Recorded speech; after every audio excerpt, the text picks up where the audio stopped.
কিছুদিন আগে একটা স্টোরি করেছিলাম, আমার চক্ষু চড়ক গাছ হয়ে গেছিল ওই ফিগার্স গুলো পেয়ে। যে 2023-এ 40,000 kilogram of gold was illegally smuggled from Bangladesh to India। হ্যাঁ, তার আগে 32,000 কিলোগ্রাম, মানে দিস আর মাইন্ড বগলিং ফিগার্স।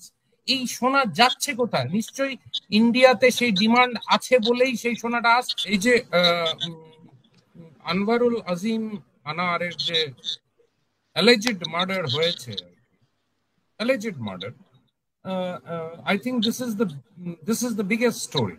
অনেকে হয়তো এটাকে গ্রাহ্য করছেন না, অনেকে এটাকে বলছে যে this is nothing compared two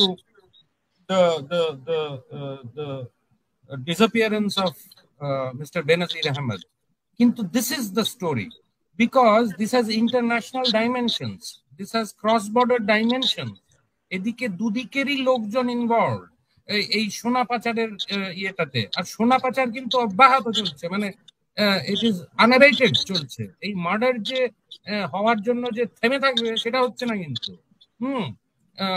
আমি কিছুদিন আগে একটা স্টোরি করেছিলাম, আমার চক্ষু চড়ক গাছ হয়ে গেছিল ওই ফিগার্স গুলো পেয়ে। যে 2023-এ 40,000 kilogram of gold was illegally smuggled from Bangladesh to India।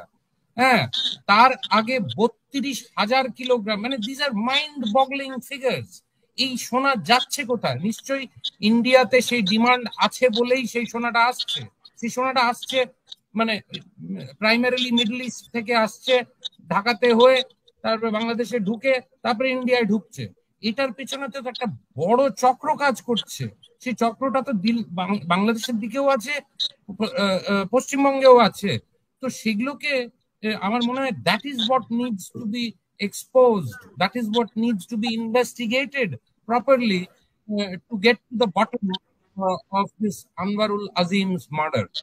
Anwarul Azim হয়তো কোনো ক্রস কান্ট্রি বা কোনো পলিটিক্যাল ইমপ্লিকেশন হবে না, বাট এটার পেছনে একটা জিনিস এক্সপোজড হতে পারে if the investigation is properly done, that people in power, people who are supposed to be clamping down on this illegal trade, they themselves are involved in it।